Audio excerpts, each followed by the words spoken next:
तो knowledge academy 24 में स्वागत है। आज की हमारी इस गहन चर्चा का विषय सिर्फ कुछ कट ऑफ मार्क्स या किसी पीडीएफ फाइल का विश्लेषण नहीं है। एकदम सही। आज हम उस 10 महीने लंबे मनोवैज्ञानिक और शारीरिक युद्ध का विश्लेषण कर रहे हैं जिसे बिहार पुलिस 19,838 कांस्टेबल भर्ती का नाम दिया गया है। हाँ, और इस चर्चा का हमारा सबसे बड़ा मकसद उन लाखों उम्मीदवारों के दिल की आवाज को समझना है जो पिछले 10 महीनों से हर दिन डर, उम्मीद और बेचैनी के बीच जी रहे हैं। बिल्कुल। और हमारी आज की ये चर्चा कोई हवाई बात नहीं है। हमने जो अध्ययन किया है वो पूरी तरह से ग्राउंड रिपोर्ट्स, उम्मीदवारों के व्यक्तिगत अनुभव, आधिकारिक सीएसबीसी अपडेट्स और जो अभी हाल ही में 30 अप्रैल से 8 मई तक स्क्रूटनी प्रक्रिया चली है ना, उसके डेटा पर आधारित है। सही कहा। और सुनने वालों को मैं बता दूं कि हम इस भारी जानकारी को डिकोड करने वाले हैं ताकि हम समझ सकें कि ये सिर्फ रोजगार पाने की नहीं बल्कि समाज में खुद को साबित करने की लड़ाई कैसे बन गई है। तो चलिए इससे समझते हैं कि आखिर क्यों एक नौकरी का इंतजार 10 महीनों के एक भयंकर मानसिक और शारीरिक युद्ध में बदल गया। ये युद्ध शब्द हालात को बहुत सही ढंग से परिभाषित करता है। मतलब समाज में लोग इसे बहुत आसानी से कह देते हैं कि अरे वो तो सरकारी नौकरी की तैयारी कर रहा है। हाँ, तैयारी शब्द तो बहुत छोटा लगता है इसके आगे। बिल्कुल। जिन ग्राउंड रिपोर्ट्स को हमने देखा है वो एक बहुत ही गहरी सच्चाई बयान करती हैं। मतलब ये सफर जुलाई 2025 में शुरू हुआ था और अब मई 2026 आ गया है। इसने युवाओं को शारीरिक और मानसिक रूप से निचोड़ कर रख दिया है। और इस लड़ाई की जो शुरुआत थी ना, वो अपने आप में रोंगटे खड़े कर देने वाली थी। जुलाई और अगस्त 2025 का वो समय याद है आपको, जब लिखित परीक्षा हुई थी? भारी बारिश और भयानक उमस। हाँ, एकदम। बिहार में उस समय जो माहौल था, हमारी रिपोर्ट्स बताती हैं कि हजारों उम्मीदवार ट्रेनों के दरवाजों पर लटक कर, मतलब बसों की छतों पर घंटों बैठकर परीक्षा केंद्रों तक पहुंचे थे। ये सोचना ही डरावना है। बिल्कुल डरावना है। एक इंसान अपनी जान जोखिम में डालकर ट्रेन के दरवाजे पर इसलिए लटकता है क्योंकि उसे लगता है कि शायद इस एक सफर के बाद उसके परिवार की हर आर्थिक परेशानी खत्म हो जाएगी। लेकिन इस भयानक सफर के पीछे सिर्फ मौसम की मार नहीं थी, एक बहुत बड़ा मानसिक खौफ भी था उनके अंदर। पेपर लीक का डर। एकदम सही। वो खौफ था पेपर लीक होने का। देखिए, एक ऐसे राज्य में जहां सरकारी नौकरी को सुरक्षित भविष्य का शायद इकलौता रास्ता माना जाता है, वहां एक युवा सालों तक कमरे में बंद होकर पढ़ता है।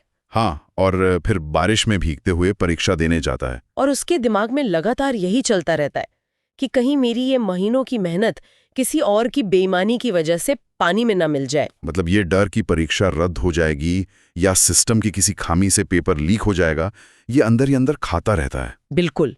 और यही बात इस प्रक्रिया को इतना अमानवीय बना देती है। और लिखित परीक्षा खत्म होने के बाद क्या हुआ? संघर्ष खत्म नहीं हुआ, बल्कि वो एक नए और भी खतरनाक चरण में चला गया। गर्दनी बाग के मैदानों वाला चरण। हाँ, सितंबर से लेकर फरवरी तक की वो हाड़ कंपाने वाली ठंड, जहां लड़के सुबह 4 बजे उठकर दौड़ने जाते थे। मैं इस बात पे जोर देना चाहूंगा कि ये कोई जिम जाने वाला साधारण फिटनेस रूटीन नहीं था। बिल्कुल नहीं। ये अपने शरीर को उसकी आखिरी लिमिट तक धकेलना था। कई लड़कों के पास अच्छे जूते तक नहीं थे, वो नंगे पैर दौड़ रहे थे। और यहाँ हम मनोविज्ञान के एक बहुत गहरे पहलू को देख सकते हैं।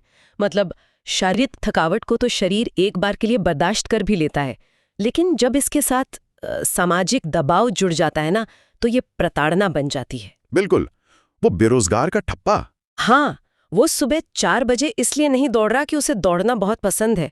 उसे अपने माथे से वो बेरोजगार का ठप्पा हटाना है, उसे परिवार को गरीबी से बाहर निकालना है। एक तरह से उनके लिए मतलब ये जो 19,838 सीटें हैं, ये जीवन और मृत्यु का प्रश्न बन चुकी हैं। एकदम।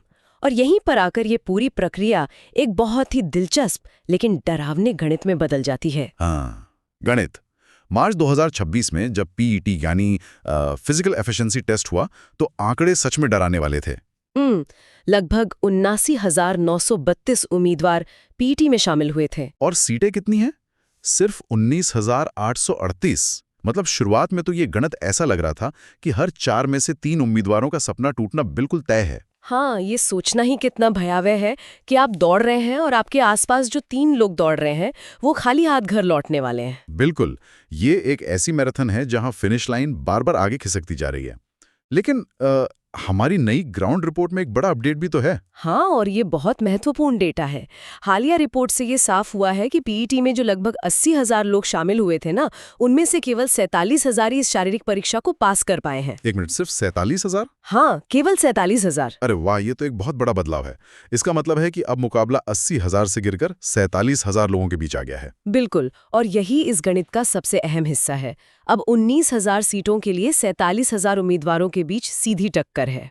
मतलब अब हर 2 या ढाई उम्मीदवारों में से किसी एक का चयन होना है। हाँ, तो इससे उम्मीदवारों में एक नई उम्मीद तो जगी है, लेकिन इसके साथ ही एक नया डर भी पैदा हो गया है, कट ऑफ का डर। कट ऑफ ने तो सच में नींदें उड़ा रखी हैं। जब हर एक नंबर आपकी जिंदगी का फैसला करने वाला हो तो तनाव तो चरम पर होगा ही।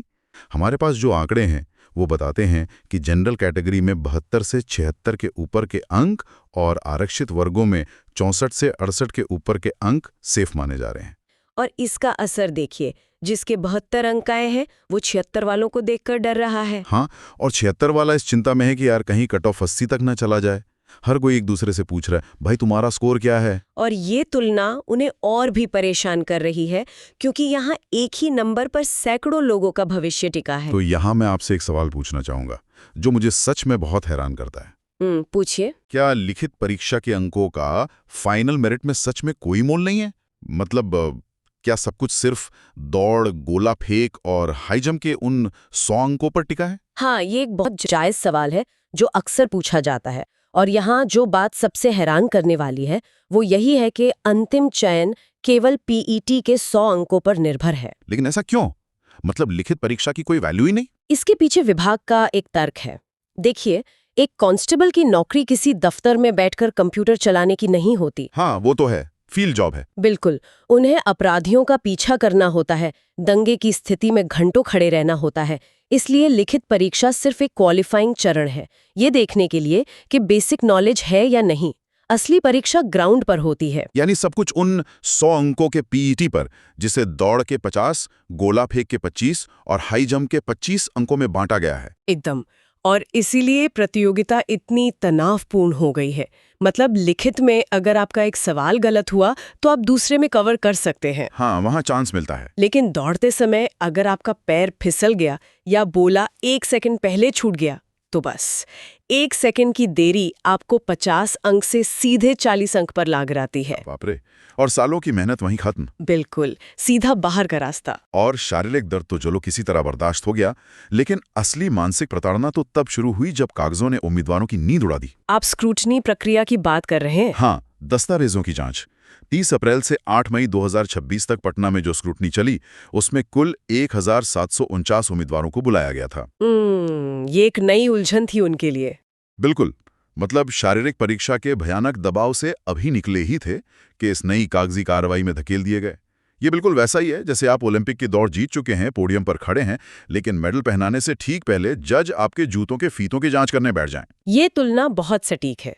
इस डर को समझना जरूरी है। जिन मुख्य विसंगतियों के कारण इन 1,749 लोगों को बुलाया गया, उनमें मुख्य रूप से ईडब्ल्यूएस, एनसीएल 2023-24 और आवासीय प्रमाण पत्र की दिक्कतें थीं। तो मैं चाहूंगा कि हम इस तकनीकी हिस्से को थोड़ा डीकोड करें। मतलब आम इंसान के लिए ये सिर्फ कुछ अक्षर हैं, लेकिन छात्रों के लिए ये जिंदगी और मौत का सवाल है। ये एनसीएल 2023-24 का क्या पेज है? इसकी वजह से इतनी दहशत क्यों थी? देखिए, एनसीएल यानी नॉन क्रीमी लेयर सर्टिफिकेट, ये ओबीसी वर्ग के लिए होता है, ये साबित करने के लिए कि आय एक सीमा से कम है।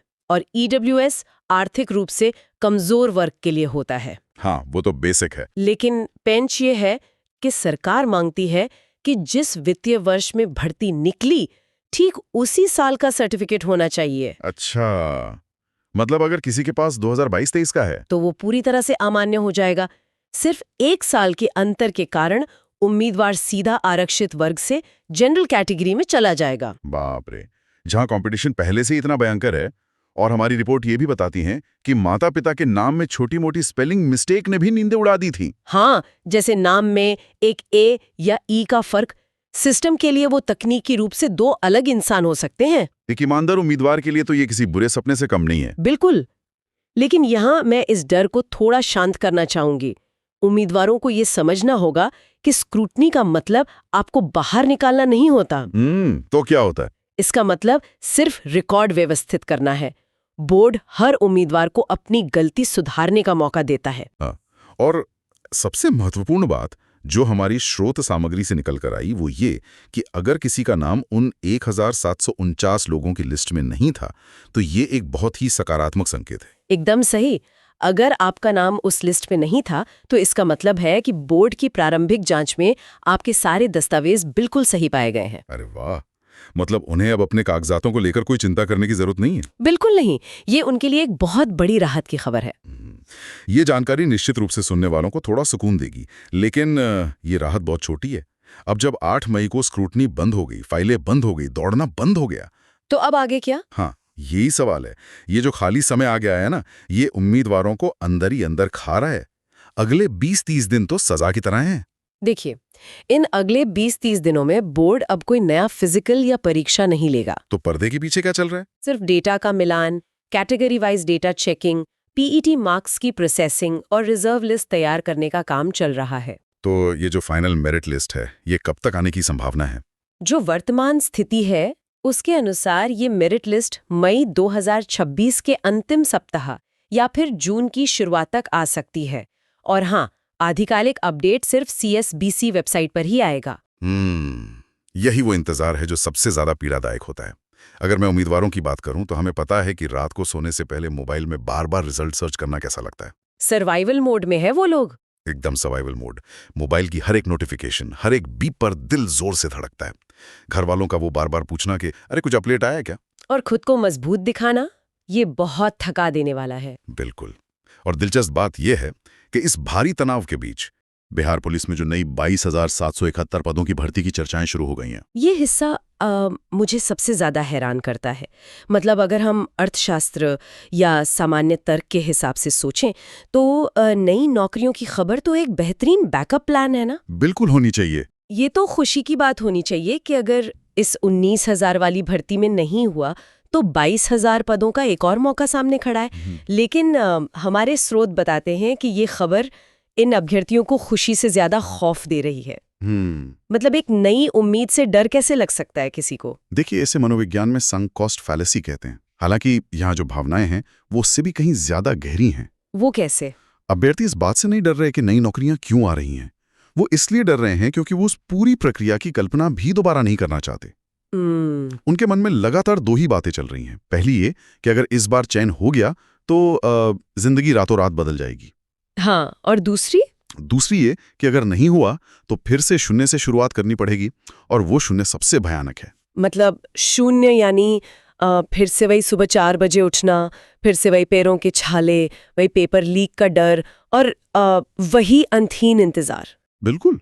कोई भी इंसान उस 10 महीने की मानसिक और शारीरिक यातना को अपनी मर्जी से दोबारा नहीं जीना चाहता। सही बात है। नई भर्ती उनके लिए कोई अवसर नहीं है, बल्कि एक याद दहानी है कि अगर ये PDF उनके पक्ष में नहीं आई तो उन्हें वापस उसी नर्क में धकेल दिया जाएगा जिससे वो अभी अभी बाहर निकले हैं। इसलिए उनकी पूरी ऊर्जा, उनकी सारी प्रार्थनाएं इसी बात पर टिकी हैं कि बस किसी भी तरह इसी 19,000 वाली भर्ती में उनका नाम आ जाए। ये शून्य से दोबारा शुरुआत करने का जो खौफ है ना, इसे हम केवल व्यक्तिगत थकान के चश्मे से नहीं देख सकते। बिल्कुल नहीं। इस गहराई को समझने के लिए हमें उस सामाजिक और आर्थिक जमीन पर उतरना होगा जहां ये 47,000 अभ्यर्थी खड़े हैं। मतलब भारत के जिन राज्यों में प्राइवेट सेक्टर के रोजगार सीमित है, वहां ये सरकारी नौकरी महज हर महीने आने वाली एक सैलरी स्लिप नहीं होती। हाँ, ये तो हजारों परिवारों के अस्तित्व और उनकी सामाजिक अस्मिता का सवाल है। बिल्कुल। और यही वो बिंदु है जहां ये संघर्ष न सबसे ज्यादा मार्मिक हो जाता है। देखिए, जब कोई अभ्यर्थी ग्राउंड पे दौड़ लगा रहा होता है ना, तो वो अकेला नहीं दौड़ रहा होता। उसके साथ उसके पिता का लिया हुआ वो कर्ज भी दौड़ रहा होता है, जो उन्होंने दूध, प्रोटीन और दौड़ने वाले अच्छे जूतों के लिए लिया था। एक मिडिल क्लास या लोअर मिडिल क्लास परिवार के लिए सरकारी नौकरी की तैयारी करवाना एक बहुत बड़ा आर्थिक जोखिम है। और सिर्फ आर्थिक जोखिम ही नहीं, सामाजिक जोखिम भी तो है। हाँ, वो तो है ही। हमारे पास ऐसे अनगिनत उदाहरण हैं जहां छात्रों ने समाज के, रिश्तेदारों के ताने सुनते हुए अपनी तैयारी जारी रखी। मतलब इतने साल से क्या कर रहे हो, या पुलिस की नौकरी तुम्हारे बस की नहीं है। बिल्कुल। इन तानों के बीच अपना मानसिक संतुलन बनाए रखना और अपने लक्ष्य पर टिके रहना एक अलग ही तरह का युद्ध है। जब एक परिवार अपनी पूरी जमा पूंजी, अपना सम्मान और अपना भविष्य एक परीक्षा पर दांव पर लगा देता है, तो जाहिर है कि उस मेरिट लिस्ट का इंतजार केवल एक करियर का इंतजार नहीं रहता। सही कहा आपने। ये समाज में सर उठाकर चलने के अधिकार का इंतजार बन जाता है। ये ना एक तरह से एक जनरेशनल शिफ्ट है, मतलब एक पीढ़ीगत बदलाव। एक कांस्टेबल की नौकरी ना पूरे परिवार को गरीबी रेखा या उस आर्थिक असुरक्षा के दलदल से बाहर खींच लेती है, जहां वो पीढ़ियों से फंसे हुए थे। बिल्कुल। तो जब दांव पर पीढ़ियों का भविष्य लगा हो, तो इंसान का अनिश्चितता से इस कदर घबराना, हर स्पेलिंग को 10 बार चेक करना और यूट्यूब पे कट ऑफ के वीडियो देखकर खुद को तसल्ली देना, ये सब कोई मानसिक कमजोरी नहीं है। ये सबसे मानवीय और सबसे प्राकृतिक प्रतिक्रिया है। तो अगर हम इस पूरी यात्रा को एक जगह समेट कर देखें तो ये बात एकदम शीशे की तरह साफ हो जाती है कि ये जो 10 महीने का अंतहीन लगने वाला सफर रहा है, ये कोई साधारण भर्ती प्रक्रिया नहीं है। बिल्कुल नहीं। 80,000 से शुरू होकर 47,000 तक पहुंचे इन अभ्यर्थियों का ये जो शारीरिक और मानसिक संघर्ष है, ये इंसानी जज्बे और हार न मानने की जिद की एक बहुत बड़ी कहानी है। हाँ, और ये उन सभी लोगों के लिए एक साझा अनुभव है जो इस वक्त उस अंतिम परिणाम का इंतजार कर रहे हैं। वो चाहे अलग-अलग जिलों से हों, उनकी कैटेगरी अलग हो, लेकिन ये जो घबराहट है, जो नींद न आने की समस्या है और जो दिल की धड़कनें हैं, वो इस वक्त उन सभी 47,000 लोगों में बिल्कुल एक समान है। हाँ। ये सामूहिक संघर्ष की एक ऐसी कड़ी है जो उन्हें हमेशा जोड़े रखेगी। ये इंतजार भले ही आज कितना भी पीड़ादायक लग रहा हो, ये कभी व्यर्थ नहीं जाता। बिल्कुल। ये इंतजार उन्हें केवल एक परीक्षा के लिए नहीं, बल्कि जीवन की सबसे कठिन परिस्थितियों के लिए भी तैयार कर रहा है। एकदम सही बात है। और वो अंतिम PDF फाइल जो मई के अंत या जून की शुरुआत में आने वाली है, वो निश्चित रूप से एक लकीर खींचेगी। वो दस्तावेज ये तय करेगा कि किन परिवारों में उस रात दिवाली मनाई जाएगी और किन घरों में एक खामोश भारी उदासी छा जाएगी। वो सिर्फ रोल नंबरों की सूची नहीं होगी, वो महीनों की रातों की नींद, ग्राउंड पर बहे पसीने और उधारी के पैसों का अंतिम हिसाब होगी। हाँ, और समाज के रूप में हमारा ये समझना बहुत जरूरी है कि जो लोग इस मानसिक दबाव और डर के दौर से गुजर रहे हैं, उनका ये दर्द बहुत वास्तविक है। बिल्कुल, ये कोई अतिशयोक्ति नहीं है, ये उनकी वर्तमान सच्चाई है।